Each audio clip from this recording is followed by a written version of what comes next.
आज खैबर पख्तूनख्वा में एक जिरगा हो रहा है और उस जिरगे के तहत ये फैसला होगा कि क्या खैबर पख्तूनख्वा के अंदर ऑपरेशन हो सकता है या नहीं हो सकता। ये अली अमीन गंडापुर साहब कर क्या रहे हैं, पूरी डिटेल के साथ आपको इसी वीलॉग में बताएंगे। और राना सनाउल्लाह साहब ने दावा किया है कि इमरान खान साहब बाहर नहीं आ रहे।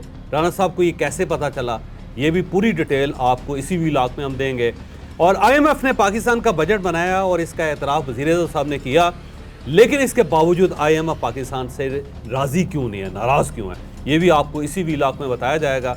और पाकिस्तान का कौन कौन सा इदारा, कौन कौन सा खुफिया इदारा आपका डाटा चेक कर सकता है, ये भी एक सवाल है जो पूरी डिटेल के साथ इसी वीलॉग में आपको बताया जाएगा। लेकिन वीलॉग की तरफ जाने से पहले मेरी आपसे रिक्वेस्ट है कि आप इस चैनल को सब्सक्राइब ज़रूर कीजिएगा और ये जो बेल आइकन है इसको प्रेस कर दें। क्या हर्ज है इसके अंदर, और यही वो फेवर है और यही वो सपोर्ट है जो आप हमारी कर सकते हैं।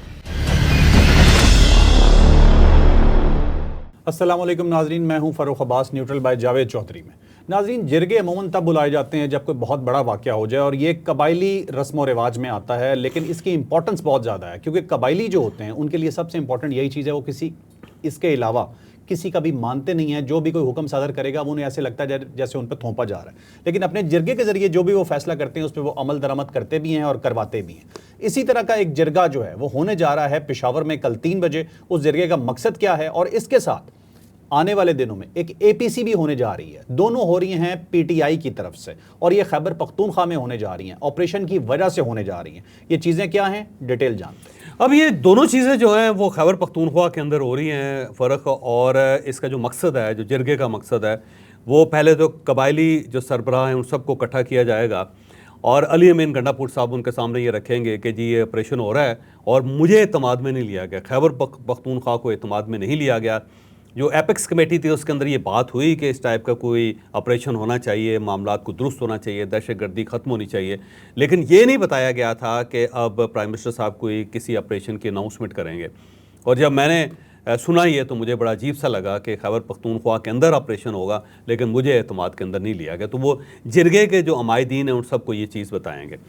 फिर उसके बाद जो मेरी इंफॉर्मेशन है, अब ये इंफॉर्मेशन की बेस में मैं बात कर रहा हूँ, क्योंकि उसके बाद फिर ऑल पार्टीज़ कॉन्फ्रेंस भी होगी जिसमें मौलाना फजलुर रहमान साहब की पार्टी शामिल होगी। मौलाना खुद शामिल नहीं होंगे उसमें, ANP शामिल होगी, ANP की क़यादत शामिल नहीं होगी, उनके दूसरे लेवल की जो क़यादत है वो शामिल होगी। उसमें मुकामी पाकिस्तान पीपल्स पार्टी के लोग भी शामिल होंगे, उनको भी बुलाया जाएगा और इसके अलावा कुछ छोटी पार्टीज़ जो हैं वो भी बुलाई जाएंगी और इसमें पाकिस्तान तहरीक-ए-इंसाफ भी वहाँ पर शामिल होंगे। और इन दोनों मीटिंग्स का सिर्फ एक मकसद है कि गवर्नमेंट को एक ऑप्शन दिया जाए, और वो ऑप्शन ये हो कि जनाब पहले तो आप हमें ये बताएं कि ऑपरेशन होगा कैसे, और उसका क्या ये सिर्फ खैबर पख्तूनख्वा के अंदर होगा, ये पूरे पाकिस्तान के अंदर होगा, ये कब शुरू होगा और ये कब ख़त्म होगा, और क्या इस ऑपरेशन के दरमियान लोगों को डिस्प्लेस तो नहीं किया जाएगा जैसे मालाकंड के अंदर से लोगों को जो स्वात ऑपरेशन था उसमें सबको निकाल दिया गया था, और उसके बाद जब लोग वहाँ वापस गए तो उनके घरों को यहाँ लूट लिया गया था या मसमार कर दिया गया था, और उसके बाद आज तक वो लोग बहाल नहीं हो सके। तो ये भी पूछा जाएगा कि क्या लोग वहाँ पे डिस्प्लेस तो नहीं हो रहे। और ये सारी चीज़ें गवर्नमेंट से पूछने के बाद गवर्नमेंट को एक ऑप्शन ये दिया जाएगा कि जनाब आप एक वक्त बनाएं जिसमें मौलाना फजलुर रहमान साहब भी शामिल हों, जिसके अंदर जो असफांदियार वली साहब, जो ज़ाहिर है इस वक्त थोड़े से तो साइड पे हो गए हों पॉलिटिक्स से, लेकिन वो हों, ये अमल जो खान साहब हैं वो शामिल हों, और उसके अलावा कुछ और लोग जो पाकिस्तान तहरीक-ए-इंसाफ के अमायदीन हैं वो, ये सब लोग जो हैं ये अफ़गानिस्तान जाके अफ़गानिस्तान की गवर्नमेंट के साथ मुज़ाकरात करें और उन्हें बताएं जी कि ये पाकिस्तान के अंदर जो दहशतगर्दी हो रही है वो यहाँ से चल रही है, अफ़गानिस्तान के अंदर से, और आपके पास ये ऑप्शन है कि आप इसे बंद करें, और आप यकीन करवाएं हमें कि जी इसके बाद इस किस्म का कोई ऑपरेशन अफ़गानिस्तान से पाकिस्तान के ख़िलाफ़ नहीं होगा। और अगर फ़र्ज़ करें कि अफ़गानिस्तान ये वादा कर लेता है, मुआहदा कर लेता है, तो फिर इस ऑपरेशन को उस वक्त तक सस्पेंड कर दिया जाए जब तक उसके रिज़ल्ट्स नहीं निकलते, और उसके बाद अगर दोबारा कोई यहाँ पे धमाका होता है या कोई दहशतगर्दी होती है तो फिर रियासत पाकिस्तान जो है वो बॉर्डर को सील कर दे, और फिर ये जो ट्रेड हो रही है ना अफ़गानिस्तान के साथ उसको भी बंद कर दिया जाए। यहाँ से आटा जा रहा है, चीनी जा रहा है, सीमेंट जा रही है, और इस टाइप की सारी चीज़ें जा रही हैं, फिर इस सब को बंद किया जाए, और ये जो अफ़गान ट्रांजिट ट्रेड है उसको भी बंद कर दिया जाए, और उसके साथ साथ जो पूरी सरहद है उसके ऊपर ट्रुप्स लगा दिए जाएँ ताकि वहाँ से कोई बंदा इधर ना आ सके, यहाँ से कोई बंदा ना इधर आ सके। और ये भी अगर काम नहीं करता तो फिर उसके बाद ऑपरेशन किया जाए। तो वो जो अमायदीन है और जो गवर्नमेंट है वो एक ऑप्शन देना चाहती है हुकूमत पाकिस्तान को और इस्टेब्लिशमेंट को, और साथ साथ उसमें मौलाना फजलुर रहमान साहब अपने आप को पेश करेंगे जी कि मैं लेके जाने के लिए तैयार हूँ इस वफ्त को, और वहाँ जाके मैं उनके साथ बात करूँगा, और अगर ये फार्मूला काम नहीं करता तो उसके बाद ठीक है फिर ऑपरेशन किया जाए। लेकिन उस ऑपरेशन की डेट्स दी जाएँ कि कब स्टार्ट होगा, कैसे स्टार्ट होगा, उसकी जो रकम है क्या वो सूबे अदा करेंगे या वफाक अदा करेगा, और किस वक्त वो ऑपरेशन ख़त्म होगा, और उसमें किन किन लोगों को टारगेट किया जाएगा। किसी बेगुनाह को तो नहीं मारा जाएगा, उससे तो गिरफ्तार नहीं किया जाएगा, या जो सियासी वर्कर्स हैं उनकी गिरफ्तारी तो नहीं होगी उसके अंदर कि ये सहूलतकार थे, उसी शक्ल में या उसी लबादे में फौरी तौर पर पाकिस्तान तहरीक इंसाफ के लोगों को गिरफ्तार कर लिया जाए, ये तो नहीं होगा। ये सारी जो चीज़ें हैं मेरा ख्याल है आज पेशावर के अंदर तय हो जाएंगे, और उसके बाद फिर एक फार्मूला पेश किया जाएगा, क्योंकि इन कैमरा इजलास होना है। तो खैबर पख्तूनख्वा की गवर्नमेंट की कोशिश ये थी, उनका ख्याल ये था कि इन कैमरा इजलास से पहले पहले ये एक्सरसाइज कर ली जाए, और ये अली अमीन गंडापुर साहब करें, और इसकी मंजूरी उन्होंने इमरान खान साहब से ली है, और इमरान खान साहब ने उनको कहा है कि आप ये कर सकते हैं। तो अली अमीन गंडापुर साहब ये इनिशिएटिव ले रहे हैं, मेरा ख्याल है अच्छा इनिशिएटिव है, क्योंकि अगर खैबर पख्तूनख्वा के अंदर ये ऑपरेशन होना है तो फिर लोगों को आपने कायल भी करना है। तो मेरा ख्याल है इसके अंदर हरज कोई नहीं है, अगर लोग अपना व्यू दे रहे हैं और वो अपना रिस्पांस जमा करवाना चाहते हैं और को ऑप्शन देना चाहते हैं, तो मेरा ख्याल है रियासत को, गवर्नमेंट को और पार्लियामेंट को ये व्यू और ये फार्मूला लेना चाहिए, इसमें कोई हरज नहीं है। अच्छा चौधरी साहब, एक सवाल करना चाहता हूँ कि ऑपरेशन तो ऑलरेडी हो रहा है, पहले से हो रहा है, तो जो अब हो रहा है, जो होने जा रहा है इस वक्त, और जो पहले से हो रहा है, इस पर फ़र्क क्या है? देखिए, ऑपरेशन पहले से हो रहा है, खैबर पख्तूनख्वा के अंदर टारगेटेड ऑपरेशन हो रहा है, इंटेलिजेंस बेस्ड हो रहा है, और जहाँ जहाँ वहाँ दहशतगर्दी के वाक़यात होते हैं बाकायदा वहाँ पे जो हमारे इदारे हैं वो पहुँचते हैं, लोगों को गिरफ़्तार भी करते हैं, वहाँ पे फायरिंग भी होती है, लोग मारे भी जाते हैं, उनकी ख़बरें भी रिलीज़ होती हैं, और पाकिस्तानी अफवाज के जवान जो वो भी शहीद होते हैं। ये रोज़ाना की बेस पे हो रहा है। लेकिन उसके अंदर कुछ मिसिंग एलिमेंट्स हैं, जैसे आपको याद होगा नेशनल एक्शन प्लान बना था एक, और उसके अंदर ये कहा गया था कि उलमा कराम का एक किरदार होगा, सफारतकारों का एक किरदार होगा, फिर उसके बाद इंटेलिजेंसिया का एक किरदार होगा, फिर मीडिया का एक किरदार होगा। तो उसके ऊपर काम नहीं किया गया, और अब तक जितने भी वहाँ पे एक्टिविटी खैबर पख्तूनख्वा के अंदर हुई है वो सिर्फ और सिर्फ अफवाज पाकिस्तान तक महदूद रही है, बाकी किसी जगह कोई पॉलिसी नहीं बनी। तो मेरा ख्याल है ये जो ऑपरेशन है इसमें बाकी तमाम स्टेक होल्डर्स को भी शामिल किया जाएगा। उसके अंदर मीडिया को एक गाइडलाइन दी जाएगी कि आप ये कर सकते हैं, आप ये नहीं कर सकते, और आपको इस तरह हमारी मदद करनी चाहिए। उलमा कराम को इसके अंदर एक्टिव किया जाएगा, ताकि ये जो बहुत सारे मजहबी तबकात है पाकिस्तान के अंदर, जब वो सपोर्ट करते हैं अफ़गानिस्तान को या तालिबान को, तो उससे भी वहाँ पे एनर्जी ज़्यादा होती है, तो वो उसको भी रोका जाएगा। फिर जो हमारे सफारतकार हैं, पाकिस्तानी सफारतकार हैं, उनको इसके अंदर इंगेज किया जाएगा। फिर जो इस्लामी दुनिया के सफारतकार हैं उनको इंगेज किया जाएगा। फिर दोस्त मुल्कों को इसके अंदर शामिल किया जाएगा। तो मेरा ख्याल है इसका जो कैनवस है उसको वसी किया जा रहा है, तो इसलिए जो मिसिंग एलिमेंट्स हैं उन सबको शामिल किया जा रहा है इस ऑपरेशन के अंदर। ठीक है नाज़रीन, हमारा अगला टॉपिक राना सनाउल्लाह साहब के हवाले से, बेसिकली हवाले से इसलिए कह रहा हूँ कि बात उन्होंने की है, बात वो इमरान खान साहब के हवाले से कर रहे हैं, बात बड़ी दिलचस्प मोड़ पे पहुँच चुकी है। एक प्रोग्राम में उनसे सवाल किया गया और कहा गया कि इमरान खान साहब के तो सभी केसेस फारिग होने जा रहे हैं, अनकरीब नज़र आ रहा है कि उनकी तो जमानत हो जाएगी। तो उसका जवाब बड़ा दिलचस्प दिया उन्होंने कहा जी कि नया केस भी बनाया जा सकता है और बहुत कुछ हो सकता है। इंदिया क्या दे रहे थे जानते? वो राना सनाउल्लाह साहब से पहले एहसन इकबाल साहब ने भी ये कहा था कि अगर पाकिस्तान के अंदर स्टेबिलिटी चाहते हैं तो 5 साल के लिए इमरान खान साहब को जेल में रखना पड़ेगा, और उस पर पाकिस्तान तहरीक इंसाफ ने खासा शोर किया था। अब राना सनाउल्लाह साहब के इस बयान पर भी ठीक ठाक ढोल बजाए जा रहे हैं, और ये मेरा ख्याल है पाकिस्तान मुस्लिम लीग नून की ख्वाहिश है। इन सबको पता है कि अगर इमरान खान बाहर आ गए तो गवर्नमेंट करना फिर इनके लिए आसान काम नहीं होगा, क्योंकि फिर वो खैबर पख्तूनख्वा के अंदर बैठेंगे, वहाँ पे 2/3 मेजॉरिटी है उनकी और मुकम्मल होल्ड है, और इमरान खान साहब अगर वहाँ पे आ गए तो फिर वहाँ पे जलसे भी होंगे, जुलूस भी निकलेंगे, और हो सकता है अली अमीन गंडापुर साहब को वो पुश करें और वो वफाकी दारुल हुकूमत के ऊपर कब्ज़ा करने की कोशिश भी करें, जो उनकी ख्वाहिश है। तो वो इस गवर्नमेंट को पता है कि इमरान खान साहब के होते हुए ये मुमकिन नहीं होगा कि हम गवर्न कर सकें। फिर ये जो स्टेबिलिटी आई है थोड़ी सी उसको भी कायम रख सकें, डॉलर कंट्रोल में है, कोई स्टॉक एक्सचेंज बड़ी अच्छी परफॉर्म कर रही है, चाइना दोबारा सी पैक स्टार्ट कर रहा है, कोई सऊदी अरेबिया से, यूएई से, कतर से पैसे आ रहे हैं, कुछ बाहर के मुल्क जो हैं वो इमदाद भी कर रहे हैं, अमेरिका ने बड़े अरसे बाद पाकिस्तान के साथ रब्ता किया, तो बहुत सारी चीज़ें अच्छी चल रही हैं। IMF पाकिस्तान को सपोर्ट कर रहा है, चलें गलत ही कर रहा होगा लेकिन कर तो रहा है इस वक्त। तो वो ये गवर्नमेंट जानती है कि अगर इमरान खान साहब आ गए तो ये जो इकॉनमी स्टेबल हुई है एक झटके की मार है, और फिर दोबारा पाकिस्तान मसाइल का शिकार हो जाएगा और इमरान खान साहब को नया फ्यूल मिल जाएगा। तो गवर्नमेंट की पूरी कोशिश है कि इमरान खान साहब बाहर ना आए, तो वो राना सनाउल्लाह साहब, यासिन इकबाल साहब जो हैं, वो मेरा ख्याल है जो माइंड है गवर्नमेंट का या स्टेट का जो माइंड है उसकी नुमाइंदगी कर रहा है। वो बता रहे हैं कि जनाब अगर सारे केसेस में भी फारग हो गए तो ये ना समझें कि आप बाहर आ जाएंगे, और आपने अगर बाहर आना है तो हमारी लाशों के ऊपर से गुजर के आएंगे। वैसे मुमकिन नहीं है। तो राना साहब की जो बात है उसे ऐसे धूप में नहीं डालना चाहिए। जैसे पंजाबी कहते हैं सूखने पाना, उसे सूखने ना पाएं।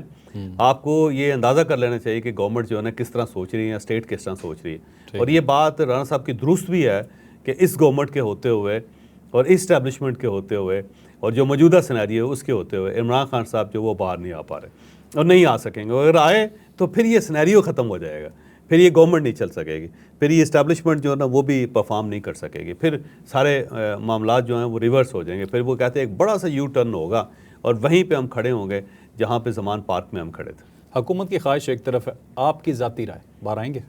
मेरा नहीं ख्याल कि इमरान खान साहब अभी बाहर आएंगे, अभी चांस नहीं है। अलबत्ता 27 तारीख को कल जो एक फ़ैसला आ रहा है, मेरी गट फीलिंग है, कोई इन्फॉर्मेशन नहीं है और ना ही मैं कोई इन्फॉर्मेशन की बेस पे या जासूसी की बेस पे मैं कोई तजिया कर रहा हूँ। मेरा ख्याल है कि इसके अंदर बुशरा बीबी को रिलीफ मिल जाएगा। बुशरा बीबी जो है रिहा हो जाएंगी, ठीक है, और वो बनी गाला के अंदर बैठ जाएंगी और वहाँ पे फिर वो पार्टी की क़यादत संभालने की कोशिश करेंगे, जिसके बाद पार्टी के अंदर ठीक ठाक किस्म का फसाद पैदा हो जाएगा कि जनाब ये इमरान खान साहब तो अंदर ही हैं और इधर बुशरा बीबी ने पार्टी के अनान अपने हाथ में ले ली है और वो सबको बुला रही है कि आजा बेटा और फौरी तौर पे आपने ये बयानिया देना है। तो वो मेरा ख्याल है एक पार्टी के अंदर जो है ना एक दौरे फसाद जो है अनकरीब शुरू होने वाला है और बुशरा बीबी को मुझे ऐसे महसूस होता है जैसे उनको रिलीफ मिलेगा। हमारा नेक्स्ट टॉपिक आया मैं, हमारी चीखें निकल गई जी जब बजट आया। पता चला इतने टैक्सेस हैं कि हमें होश ही नहीं आ रहा था। अब पता चला कि वज़ीर-ए-आज़म ने कहा है कि वो बजट जो है वो उन्होंने IMF के कहने पे बनाया, लेकिन उसके बावजूद IMF पाकिस्तान गवर्नमेंट से खुश नहीं है। क्यों नहीं है जानते हैं। अब उसकी वजह यह है कि ज़ाहिर है वो पैसे दे रहे हैं। अब कोई एक आदमी जब एक डूबे हुए जहाज़ में पैसे लगाता है या एक ऐसे घोड़े के ऊपर पैसे लगाए जाते हैं जो लंगड़ा है और जिसके परफॉर्म करने के चांसेस कम हैं, तो फिर ज़ाहिर है वो अपनी शराइत भी मनवाते हैं। तो IMF को पता है कि अगर इस तरह मामला चलते रहे, ये सब्सिडीज़ देते रहे और बजट के अंदर बहुत लीकेजेस हुई और तरक्याती बजट जो है ना वो उसके अंदर पैसे लगाते रहे, तो फिर ये हमारी किस्त नहीं निकाल सकें, लिहाजा हमारा पैसा डूब जाएगा। वो एक बैंक है, याद रखें, और बैंक जो है जब भी इन्वेस्ट करता है तो वो अपने जो इंटरेस्ट है उसको वॉच करता है। तो IMF जो है उसने एक बजट बना के दिया पाकिस्तान को और ये वज़ीर साहब ने तस्लीम भी किया। उससे पहले सारे लोग मान रहे थे, बल्कि वज़ीर ख़जाना भी ये कह रहे थे हमारे ऊपर बड़ा प्रेशर है। फिर जो उनकी इकनॉमिक टीम है वो भी तस्लीम कर रही थी कि हमारे ऊपर प्रेशर है। अब IMF ने 254 अरब रुपया जो तरक्याती बजट है वो कम कर दिया। उन्होंने कहा कि आपके पास पैसे नहीं हैं और ये जो बड़े बड़े प्रोजेक्ट आपने शुरू कर दिए हैं तो ये कैसे कर सकेंगे, तो उन्होंने कटौती उसके अंदर कर दी। ठीक, लेकिन पाकिस्तान पीपल्स पार्टी का आप कमाल देखें, वो ये कह रही हैं कि ये जो बजट है इसके अंदर तरक्याती बजट कम किया जाए, लेकिन साथ वो कह रहे हैं कि जो हमारा तरक्याती बजट है ना, जो आपने हमें पैसे देने हैं, हमारे MNAs को, हमारे मशीरों को या हमारे टिकट होल्डर्स को, वो आपने देने हैं। अच्छा, उसके अंदर कटौती नहीं कर सकते। और अगर आपने छोटी करनी है तो सिर्फ अपनी धोती छोटी कर सकते हैं, हमारी धोती जो है वो पूरी की पूरी रहेगी। तो वो पाकिस्तान पीपल्स पार्टी की तरफ से ये जो मुतालबा किया जा रहा है कि जनाब हमें हमारी जेब छोटी नहीं होनी चाहिए, आप अपनी जेब कटवाते हैं तो कटवाएं।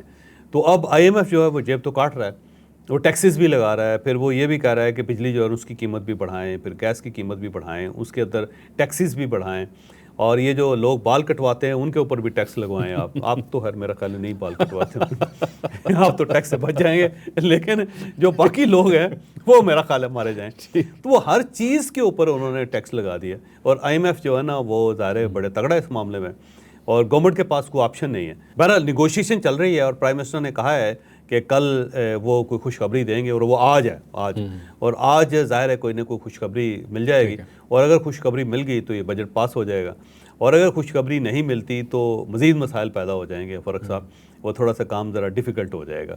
और अब वैसे प्राइम मिनिस्टर ने बड़े खुले दिल से तस्लीम कर लिया है कि बजट तो वैसे IMF नहीं बनाया है, तो मेरा ख्याल है अब कसर कोई नहीं रही है। ठीक है, ये एक नई ईस्ट इंडिया कंपनी है जो पाकिस्तान के अंदर आ गई हुई और अब वो सारे मामलात को कंट्रोल कर रही है। मेरा ख्याल है आने वाले दिनों में हो सकता है IMF एक कंडीशन ये भी लगा दे कि ये जो 4 वक्त खाना खाते हैं ना सारे लोग, या 3 वक्त खाना खाते हैं, इसको कम करके 2 वक्त तो करो, सुबह शाम खाओ। यार यूरोप के अंदर सुबह शाम खाते हैं, आप ये दरमियान के अंदर लंच भी आपने फड़काया हुआ है यहाँ पे, इसके पैसे भी निकालें आप साथ। नाज़रीन, अगले टॉपिक पे जाने से पहले एक बात कहूँगा कि हुस्न बालों का मोहताज नहीं होता। और अगली हमारी जो खबर है वो आपका तरा निकाल देगी। ये जो आप सारी सारी रात कॉलों पे बातें करते हैं, किससे करते हैं ये मैं बिल्कुल नहीं कहूँगा, या कोई आप पे इल्ज़ाम नहीं है, लेकिन ये कोई सुन रहा है, कोई चेक कर सकता है। कौन कौन आपकी बातें सुनता है, कौन कौन आपका डाटा चेक कर सकता है, इसकी डिटेल जानते हैं जॉय साहब। अब देखें, ये जो इस्लामाबाद हाई कोर्ट के जज हैं जस्टिस बाबर सत्तार, उन्होंने, आपको पता है ये जो खुफिया कालें, जो कालों की रिकॉर्डिंग है, फिर उसको चला दिया जाता है, फिर उसको रिलीज़ कर दिया जाता है, उसके ऊपर उन्होंने, आपको पता है, ठीक ठाक किस्म का केस उन्होंने फड़काया हुआ है, एक फ़ैसला भी उन्होंने दिया हुआ है। अब उन्होंने पूछा था कि ये बताएं जी कि ये कॉल्स जो हैं वो रिकॉर्ड कौन करता है, और जो सेलुलर कंपनीज़ हैं पाकिस्तान के अंदर वो अपना डाटा क्यों शेयर करती हैं और कैसे होता है। तो अटॉर्नी जनरल पाकिस्तान ने उसके ऊपर अपनी एक रिपोर्ट जमा करवाई।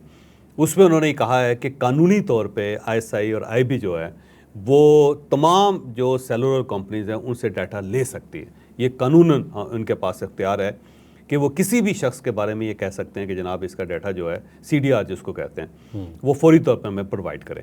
अब देखें, आपको शायद यकीनन पता होगा कि जब पुलिस को भी डाटा की ज़रूरत होती है तो IB से रिक्वेस्ट करती है। IB का अपना एक दफ्तर है और उनसे ये कहा जाता है कि जनाब ये फ़लाँ मुलज़म है, इसको हम गिरफ़्तार करना चाहते हैं, इसके ख़िलाफ़ इन्वेस्टिगेशन जारी है, तो हमें CDR इसकी प्रोवाइड की जाए।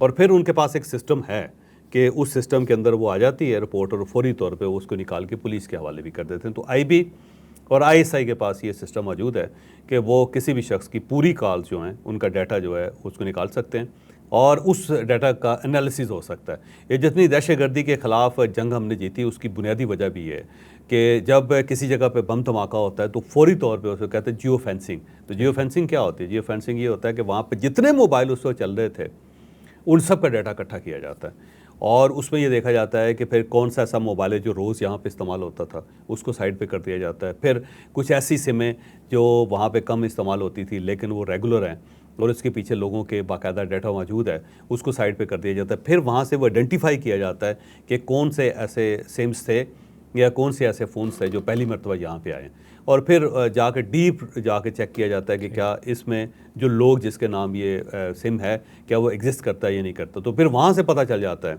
कि ये कौन सा आदमी था जिसने बम धमाका किया था या ख़ुदकुश हमला किया था। फिर उस सिम का जब डाटा चेक किया जाता है तो फिर किसी न किसी के साथ उसका लिंक निकल आता है या वो दुकानदार निकल आता है जिसने वो सिम प्रोवाइड की थी। वहाँ से फिर हमारी एजेंसीज फिर ट्रैक करना शुरू करती हैं और अल्टीमेटली वो उन लोगों तक पहुँच जाती हैं जिन्होंने बम धमाका किया था। और अगर ये उनके पास कानूनन ये ना लीवरेज होता तो अब तक पाकिस्तान के अंदर दहशतगर्दी को कंट्रोल ना किया जा सकता। तो पहली मरतबा अटॉर्नी जनरल ऑफ पाकिस्तान ने ये तस्लीम किया है कि इन दोनों एजेंसीज़ के पास ये कानूनन इजाज़त है इनको कि वो डाटा ले भी सकते हैं और डाटे का एनालिसिस भी कर सकते हैं। अब ये अदालत का काम है कि अदालत इस चीज़ को कैसे लेती है। अब अगर अदालत इसको बंद कर देती है तो फिर एक क्राइसिस पैदा होगा और वो जो क्राइसिस पैदा होगा उसमें ज़ाहिर है फिर पाकिस्तान के अंदर खासी डिफ़िकल्टीज़ हो जाएंगी कि किसी जगह खुदा न खासा बम धमाका हो जाता है। अब हमारे पास हाई कोर्ट का एक फ़ैसला है कि आप कंपनी जो है उनसे डाटा नहीं ले सकते, कंपनी डाटा देने से इनकार कर देगी। जब वो डाटा देने से इनकार कर देगी तो फिर उस दौरान उस बंदे को तलाश नहीं किया जा सकेगा और जब ये डाटा मिलेगा और हाई कोर्ट की इजाज़त से मिलेगा तो उस वक्त जो बंदा है वो अफ़गानिस्तान जा चुका होगा। तो ये एक नया क्राइसिस पैदा होगा। तो मेरा ख्याल है कि अदालत इस चीज़ को तस्लीम कर लेगी क्योंकि इस कानून के अंदर अगर अमेंडमेंट भी चाहिए तो उसके लिए ज़ाहिर आपको पार्लियामेंट जाना पड़ेगा और ज़्यादा से ज़्यादा अदालत ये कह सकती है कि पार्लियामेंट जो है ना इस कानून को अमेंड करे, लेकिन क्या पार्लियामेंट करती है या नहीं करती ये फिर पार्लियामेंट के ऊपर। ठीक है चॉइस ऑफ वीलॉग के एंड पे सिर्फ एक क्वेश्चन और करना चाहता हूँ इसी हवाले से, क्या इसमें लोगों का ज़ाती डाटा ब्रीच नहीं होता, क्या प्राइवेसी मुतासर नहीं होती? देखिए प्राइवेसी तो डेफिनेटली होती है, ब्रीच होती है, लेकिन जब इस टाइप की सूरत हो तो आप खुद अंदाज़ा लगाएं कि क्या हो सकता है। और अगर आप ये चाहते हैं कि स्टेट जो है वो बिल्कुल छोड़ दे, खुला छोड़ दे सब चीज़ों को, तो फिर आप खुद अंदाज़ा करें कि पाकिस्तान में क्या होगा।